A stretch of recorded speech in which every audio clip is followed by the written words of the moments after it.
Gracias por acompañarnos en una nueva emisión de Sentados a la Mesa Podcast, un espacio creado para sentarnos contigo a la mesa y traer herramientas y soluciones para que tu familia vuelva al diseño original. Saludos desde donde ustedes se encuentren. Aquí les habla Ana María Bagnoli, fundadora de Transition, y hoy me acompaña una invitada muy especial que estará con nosotros en Educa por Diseño 2026, y quiero que la conozcan porque trae hoy una información de muchísimo valor para nosotros como papás. Vamos a estar hablando del valor que tiene hacer un buen portafolio de una documentación de nuestro trabajo académico, pero el impacto también que eso tiene dentro del movimiento homeschool y en cualquier país donde nos encontremos. Me acompaña hoy Flor Karina Zambrano. Hola Flor, ¿cómo estás? Hola, Ana María. Gracias por esta invitación. Es un honor. Es un honor para nosotros también tenerte este año dándonos ese taller, y quería compartir con nuestra audiencia quién es Flor Karina Zambrano, un poquito de ti. Eres una persona muy influyente actualmente en el movimiento de la educación en casa en toda Latinoamérica. Eres fundadora y directora junto a tu esposo Roberto Méndez del Ministerio y Sistema Educativo La Vid Homeschool. Eres abogada de profesión, especialista legal, investigadora, escritora y mamá de 2 hijos. Y actualmente vives en Venezuela, ¿verdad? Sí.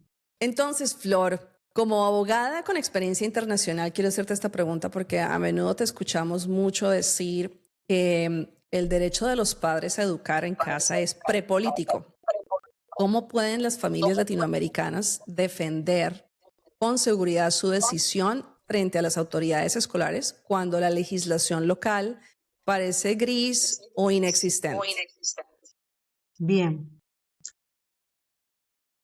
Cuando somos padres, tenemos algo que se llama el derecho natural de educar desde el hogar, aun cuando una ley positiva, una ley expresa no lo diga, aun cuando la ley específicamente no lo diga, existe el derecho natural para educar a nuestros hijos desde el hogar. Entonces, cuando estamos en una legislación que parece gris o parece preexistente, lo primero que tenemos que entender es que nuestro derecho no nace porque la ley fue al Congreso y se aprobó. No, nuestro derecho nace porque nosotros somos los comunicadores vivos y dinámicos de Dios aquí en la tierra. Somos la autoridad. Yo siempre digo que tenemos la jurisdicción. Eso significa que tienes toda la competencia sobre tus hijos, sobre tu hogar. Por lo tanto, el entender ese primer punto del derecho natural, como fíjate que antiguamente en las escuelas de derecho, el derecho natural siempre era el sustento, ahora se llama derechos humanos, ¿okay? Pero el derecho natural siempre ha sido el sustento, la raíz y el fundamento del derecho. Entonces, todo lo que conocemos como leyes simplemente son la consecuencia del reconocimiento de algo que ya existe. Entonces, entender ese primer punto nos ubica en una posición de gobierno dentro del hogar. Nosotros somos los gobernantes, gobernamos por medio de las palabras, que son una manera de gobierno dentro del hogar, y como todo gobernante, no podemos abusar de la autoridad, no podemos ser negligentes. También, como estas personas que gobiernan dentro de sus hogares, tenemos ese compromiso primero delante del Señor y también con las leyes de la tierra dentro de cada país donde la persona se encuentre, de cumplir con determinados requisitos que no tiene que ocasionar un estrés, una angustia, simplemente entender que si yo estoy territorialmente en un país, tengo que saber, primero, que soy el padre y tengo esa competencia natural, ¿okay?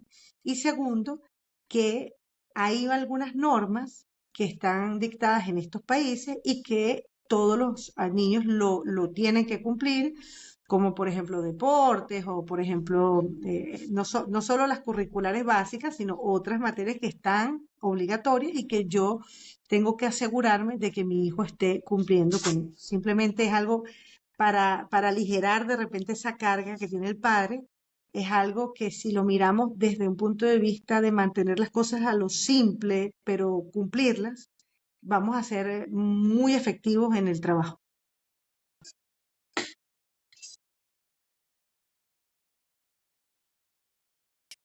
Según lo que dices, entonces, Flor, no hay que temer a ejercer nuestra posición parental porque ese derecho aquí en Estados Unidos decimos es fundamental, viene de nuestro creador y luego está avalado por esos derechos humanos. Entonces, eso no importa si estás en un país de Latinoamérica o estás en Europa, esa amplitud todavía te cubre, pero obviamente tenemos que saber cómo manejarla y no te impide ejercer tu derecho a educar en casa. Es decir, los papás a veces tienen el miedo de ejercerla, uno porque creen que es ilegal y otro porque no se creen capaces de hacerlo. Bien. Hay tres posiciones legales a nivel mundial y es cuando hay una ley, como el caso de Estados Unidos, en el caso del vacío gris, que me hablaste, que es la respuesta, pero por supuesto hay países que no es la mayoría, pero que prohíben expresamente el homeschool, ¿no? Cuando tú estás en un país que prohíbe expresamente el homeschool, no recomendamos ir contra las leyes, ¿verdad? De tu país, pero sí ejercer en la medida de lo posible la mayor influencia que tú puedas educativamente sobre tu hijo.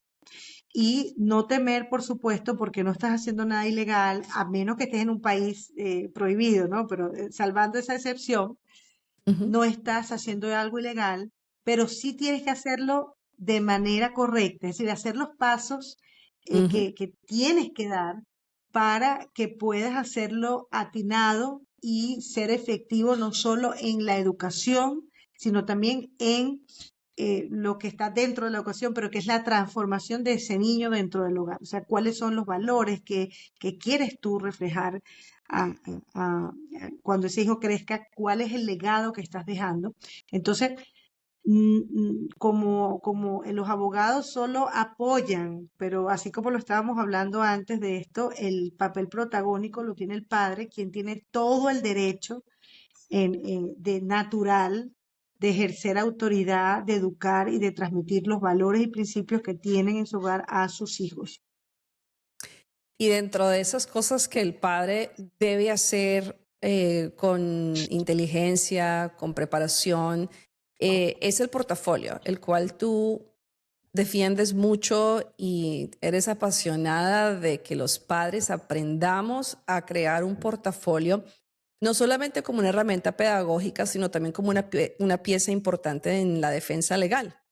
Y creo que cuando un padre aprende el valor o reconoce el valor de ese portafolio, pues también entra o se elimina el temor y entra también una paz en el hogar y una paz mental para esos papás porque tienen en sus manos algo que registra, ¿no?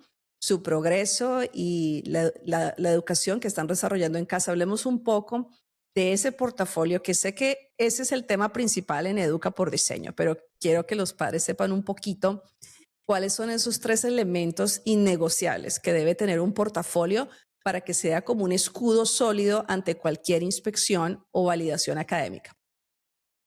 Bien, mira, antes de los 3 puntos, como algo previo pero bien importante, es que en el año 2021 llegaron 11 familias con un problema legal. Se diseñó en el año 2021 el portafolio de evidencias desde el punto de vista legal. Ellos ganaron los casos, pero desde el 2021 al 2026 hemos usado la misma herramienta en diferentes países y en todos los casos, gracias a Dios, nos ha ido bien, hemos logrado cerrar los casos, las familias han podido educar desde el hogar a pesar de tener procesos en contra. Entonces, lo primero es que el portafolio no es un portafolio, digamos, solo pedagógico, sino que está diseñado, pensado en lo que realmente es mi especialidad, que es la parte de pruebas, cómo tú pruebas algo. Y cuando lo pensamos para probar lo que la ley te exige que tienes que probar. Entonces, ese sería como Los tres elementos innegociables del portafolio, el primer elemento para mí es la asesoría o el trabajo de la mano con un abogado. Es decir, cuando en la práctica tú estás haciendo un portafolio o tú tienes un caso legal, tener o saber cuál es el enfoque de tu país, de tu portafolio de tu país, hace la gran diferencia en que hagas algo genérico o que te especifiques en responder lo que tu propia constitución pide, ¿no?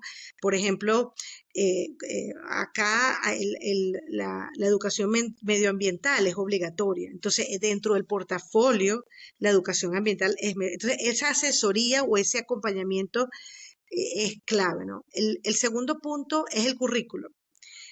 El currículo hace que tú salgas del umbral del unschooling y entres en el homeschooling, que es lo que sí avalan los tratados internacionales y las constituciones, y también, es decir, esa estructura en donde la educación no va guiada por lo que quiere el estudiante, sino que tiene un objetivo y se va a cumplir, un objetivo académico, por supuesto. Ese es el segundo innegociable. Cuando una familia no tiene un currículo y de repente empieza como un poco a experimentar, y eso yo lo puedo entender, ¿no? Como madre que queremos en algún momento, pero eso es una zona de peligro si nosotros no tenemos la experiencia docente o la capacitación necesaria, porque el que está siendo afectado es el niño, ¿no? Que en determinado momento no está recibiendo un plan curricular que tenga prelaciones y que esté pensado con buenos. Entonces, solo en este segundo punto hay procesos en los que solo hemos mostrado el portafolio con el currículo y ya ganamos. Es decir, mira lo que está haciendo. Entonces, es innegociable el currículo como segundo punto. Y como tercer punto de innegociabilidad, ¿no? Desde nuestra experiencia, es la muestra del progreso del estudiante. Entonces, la muestra del progreso está dentro de lo que nosotros diseñamos el portafolio, y es cómo tú vas a mostrar, de qué forma tú vas a mostrar las materias, de modo que cuando cualquier persona pues pueda abrir y mirar el portafolio se dé cuenta de que el estudiante que está terminando en la mitad del proceso no es el mismo que comenzó, y aunque tú no tengas un baremo de medición del progreso, desde el punto de vista académico docente, en un juicio o en un proceso sí se traen expertos y los expertos miran el portafolio, y es precioso porque el experto va a validar delante de un juez o delante de cualquier entidad. Mira, aquí hay un progreso evidente, hay un currículo, hay un proceso evidente, por supuesto hay una preparación del padre, y es muy difícil que ante un buen portafolio, bueno, para nosotros nunca nos ha pasado que tú pierdas un caso. Digo, puede ser, a veces me dice un abogado amigo, no digas eso, puede pasar, sí, pero si tienes un buen portafolio, es como si tuvieras un testigo que está hablando por tu educación. Y ese testigo es un testigo que va a dar fe de tu diligencia, de tu disciplina, del estudio del niño. Entonces es un testigo que ya tienes a favor. Así que lo podemos mirar así. Excelente. No, excelente la manera de hacernos mirar esto, de que tenemos un testigo, estamos documentando el progreso académico, pero se convierte en una herramienta legal.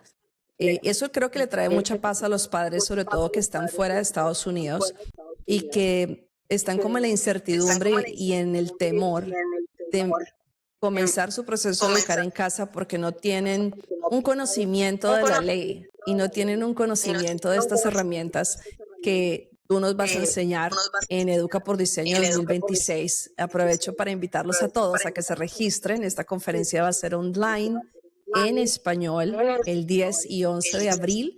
El registro ya está abierto y va a ser en vivo. Usted va a poder hacer preguntas y va a conocer recursos como la Vid Homeschool. Va a estar Flor y van a estar pioneros del homeschooling dentro de Estados Unidos que vienen a compartirnos sus testimonios y cómo vencieron esos temores de los que estamos aquí hablando hoy con con Flor Zambrano. Estamos hablando específicamente de ese trabajo legislativo, pero quisiera hablar un poquito de la visión de la Vid Homeschool. Flor, tú eres fundadora de ese sistema educativo, has creado un currículum gratuito para los padres y quisiera saber ese nombre, la Vid, ¿de dónde nace?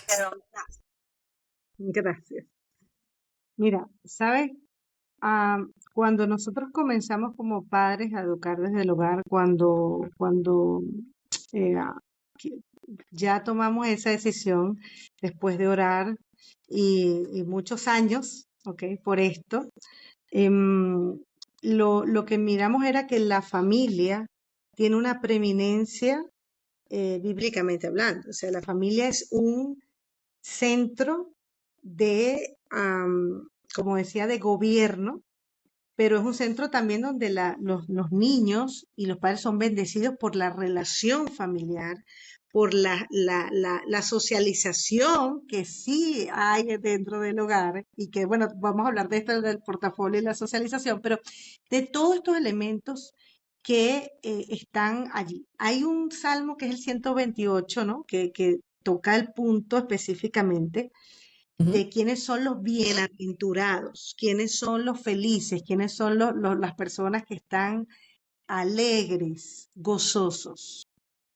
Y, y un punto esencial allí es cómo la familia que tiene como centro esa búsqueda de hacer las cosas como ese diseño, como dices tú, como tienes en el programa Educando por Diseño, es decir, con un diseño en donde desaprendemos todo lo que habíamos aprendido de lo que era educativo y que es totalmente errado, ¿no? En donde un niño, si no está sentado en un pupitre 8 horas en una institución, no está aprendiendo.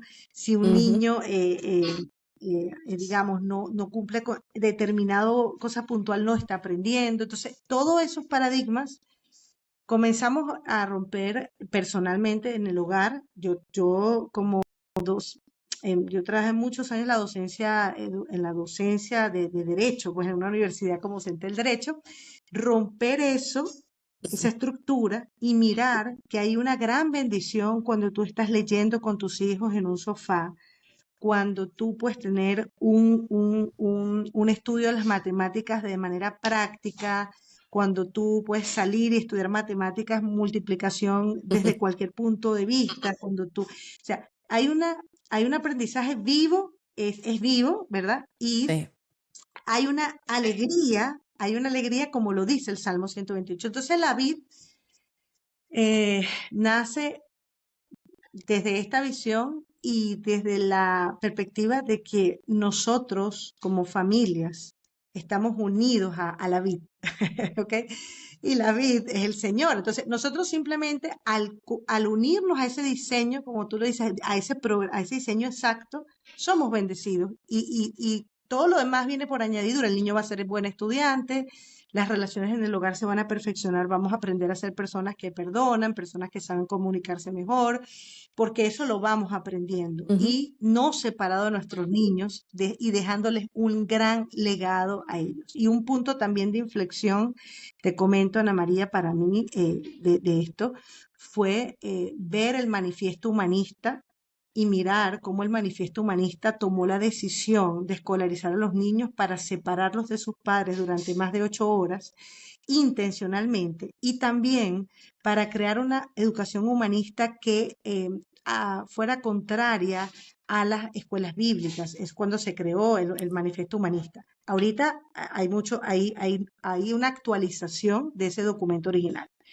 Pero eso me dio a entender que la educación no es neutral, sino que tiene una intención, Correcto. tiene una filosofía de fondo y que éramos ingenuos al creer que cuando abríamos un libro, ese libro no tenía un trasfondo ideológico. Así que la vid, cuando diseña ese trabajo con un equipo curricular, ¿ok? Lo diseña pensando en el trasfondo, en la filosofía de fondo y en que la familia que quiera salir del humanismo y que quiera no pensar como estas ideologías, pueda ser libre de tomar una decisión y decir, no estoy de acuerdo con el hombre, por el hombre, en donde el hombre es el centro, porque yo tengo una Sí. fe y tengo una creencia mayor. Entonces la vid tiene como el corazón en ese punto. Y en el año 2022 empezó de manera oficial, aunque ya antes de ese año trabajábamos con familias en la parte legal, ¿no? Pero las familias no tenían currículo, tenían problemas legales y dijimos, nada, este es el trabajo que por ahí vamos, y eso fue lo que pasó desde el 2022 para acá. No, extraordinario lo que estás diciendo, porque eso es precisamente lo que nos dedicamos a repetir con frecuencia en Transition. Que la educación es un diseño, la educación tiene una intencionalidad y es un diseño que nace en la casa con los padres como principales maestros de sus hijos, endosados, yo digo siempre, por el papá de papás, por su mismo creador, respaldado por quien nos dio los hijos. Y después, para mí ha sido un gran descubrimiento encontrarme que hay derechos que me pertenecen, que avalan esto que dice la palabra, que respetan estos lineamientos y que a veces como padres estamos en la ignorancia de estos derechos y por eso nos da miedo. Nos da miedo el no conocer la verdad. La Biblia dice que la verdad nos hace libres y muchos viven en esclavitud porque no conocen esta gran verdad y les da miedo educar en casa porque no saben quién está detrás de la educación de sus hijos. No saben que los primeros maestros por excelencia somos nosotros, aunque no tengamos a veces un título académico de docencia, nos respalda aquel que nos dio los hijos. Recuerden eso, el que le dio los hijos lo respalda usted como maestro. Y aparte, educar en casa no se hace solo. Ese mito de que nos aislamos en la casa y los papás hacen todo es un mito, es una mentira grandísima que hace que la inseguridad crezca. Nosotros no educamos a nuestros hijos solos. Crecemos en comunidad, nos apoyamos a veces de tutores y hoy en día más que nunca hay tantas herramientas disponibles para poder hacer posible la educación en casa que queremos que usted se atreva y rompa estos mitos, estas fábulas que de pronto ha escuchado, estos temores que se ha dedicado la gente a propagar y no les crea, porque detrás de este movimiento hay una perfecta legalidad. Lo que pasa es que no sabemos cómo usarla y que existe, pero es absolutamente legal que usted eduque en casa. Y de eso vamos a estar hablando más en Educa por Diseño 2026 con Flor y con otros abogados que nos van a acompañar para aclarar sus preguntas y para que no haya la menor duda de que el mejor camino para educar a nuestros hijos es de esta manera. No lo decimos nosotros, ya estaba escrito. Es un modelo bíblico, es un modelo que está en Deuteronomio, es una orden para los padres educar a sus hijos. Ni siquiera es algo opcional, familias. Usted como padre y madre aún toma la decisión de poner a sus hijos en una escuela. Usted sigue siendo el responsable, usted es el que toma la decisión final y lo que queremos es educarlo para que usted pueda tomar una decisión con entendimiento y conocimiento y no siga la corriente de este mundo y las noticias y de pronto los malos testimonios por allí porque no conoce la verdad. Así que, Flor, te conviertes en un instrumento muy valioso, muy importante en Latinoamérica, así como otros líderes también, para educar y para acompañar a esos papás valientes que sé que se están levantando en nuestros países y aquí también en Estados Unidos a prepararse y asumir su rol, el rol que siempre han tenido y que delegaron sin saber, ¿no? A veces me impacta cómo soltamos la autoridad que se nos ha sido dada y la delegamos en segundos y terceros y cuartos y recogemos un fruto desastroso por miedos que no existen. Entonces, lo cual me lleva a esta siguiente pregunta, tú con tu experiencia y escuchando seguramente tantas historias, ¿cómo tú logras que los padres continúen avanzando y eliminando estos temores? ¿Cómo tú logras que tomen fuerza y sigan avanzando? A través de la vida y también pues como mamá, aún inclusive dentro de tu familia, con tus amigos, en tu casa. ¿De dónde viene esa fuerza? ¿Cómo se mantienen? Ok. Sí, la convicción es algo en lo que trabajamos en la vida desde el día uno y personalmente como familia. ¿Cuáles son las bases o por qué estoy haciendo lo que estoy haciendo? Nunca el activismo nos puede hacer que perdamos el foco. Nunca las múltiples actividades del niño nos puede hacer perder nuestro foco central. Entonces, una forma personal, nosotros como familia, nosotros tenemos aquí tenemos varios, pero tenemos dos devocionales familiares generales, ¿ok? Uno en la mañana y otro en la noche. Pero yo mantengo algo fijo con mi hijo, que es paseos una vez por semana a un parque en donde estamos meditando en verdades que están en la palabra de Dios. Eso es algo innegociable que tenemos como familia. Una vez por semana hacemos una salida. Yo soy es decir, son 30 minutos y son 30 minutos. No me voy en este caso, tardar en hacer otras cosas, ¿no? Pero lo hago y trato de que eso no solo sea para él, sino para mí. Es decir, qué valioso es tener una conversación en donde no estamos pensando en todo lo que las redes o algo quiere que piense, sino estás pensando intencionalmente en una verdad que va a quedar fija y sabemos que no va a volver vacía. Con relación a los padres, lo que yo realmente animo es que eso que está en Mateo 6:33, como es tan cierto, como es tan real, el hecho de que cuál es tu prioridad dentro del hogar. Si tu prioridad es correr a estudiar matemáticas, inglés y todo, entonces estamos perdiendo el foco de por qué estamos haciendo lo que estamos haciendo. Estamos sembrando ciudadanos del futuro, no solo académicos del futuro. Entonces, ese centro de que es un niño que va a crecer y que lo esencial es que esa persona va a transmitir esos valores y esos principios que está, es el centro. Y cuando pasa, ahora sí podemos hacer todo lo que nos toca hacer desde el punto de vista académico.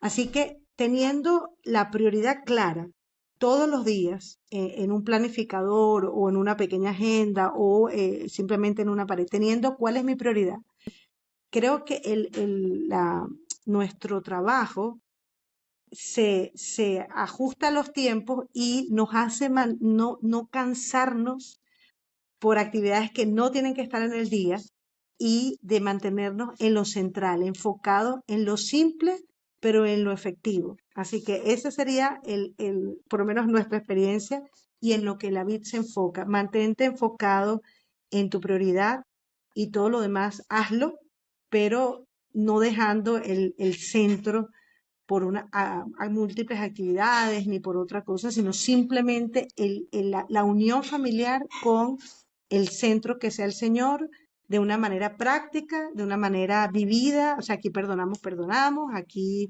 bendecimos a los que nos maldicen y listo, aquí no, aquí hacemos lo que dice este libro y nosotros somos felices porque eso nos transforma y tú miras cómo aunque el niño es pequeño, él se mantiene enfocado. Ya va, si a mí la Biblia me dice, por ejemplo, que todo lo haga como para Dios, yo no puedo hacer una tarea de matemáticas mal hecha, yo no puedo hacer un dibujo rápido, entonces es como una cadena, una cascada en la que todo se impacta a partir de mantenerse en una prioridad bien definida.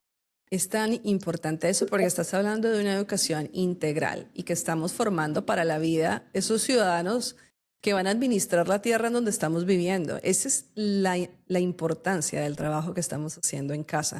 Por eso es que es tan importante que los padres estén envueltos en esto y que no lo vean solo como una decisión para graduar a sus hijos y que vayan a una universidad. La decisión de educar en casa es para formar a nuestros hijos integralmente, porque al futuro serán los ciudadanos que van a administrar los territorios. Y si podemos ver ese impacto generacional, estoy seguro, padres, que se van a tomar esto mucho más en serio, porque esto precisamente es lo que entienden los colegios y los gobiernos. Entienden el poder de la educación, Flor. Entienden la influencia de este poder, y lo tengo que llamar como poder. La educación es un poder.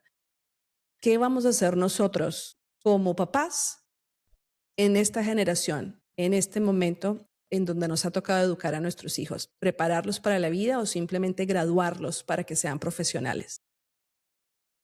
Muchas veces escuchamos la gran insistencia en los padres de que se gradúen y vayan a una buena universidad. Pero ¿de qué vale eso si no tenemos un carácter para la vida, para construir? ¿De qué vale ser gran profesional, pero sin un entendimiento del propósito de vida y por qué nacimos? Yo creo que ese es parte de lo que venimos a resolver en esta conferencia en la que vamos a estar juntos contigo. Es siempre mantenernos en lo que tú acabas de decir, el origen, el por qué, de dónde vienen, por qué hago esto. Es lo que nos va a sostener en la carrera que al fin y al cabo, cuando se gradúen, pues ya terminaste de educar en casa, porque ya tienen que entrar a su vida profesional. Así que es solamente un tramo de tiempo, papás. No es para toda la vida esto. Son unos años valiosísimos y preciosos que les invitamos a valorar, a guardar y a que no se pierdan ese privilegio de educar a sus hijos en las etapas más importantes de su vida, para cuando sean adultos puedan tomar buenas decisiones. Flor, te quiero dar las gracias por compartir conmigo este pequeño o breve introducción y esta entrevista donde nos dejas un poquito de ti, un poquito de lo que haces, y nos vamos a estar viendo pronto en otras oportunidades antes de la conferencia de abril 10 y 11. Les pido que nos ayuden a compartir a todos.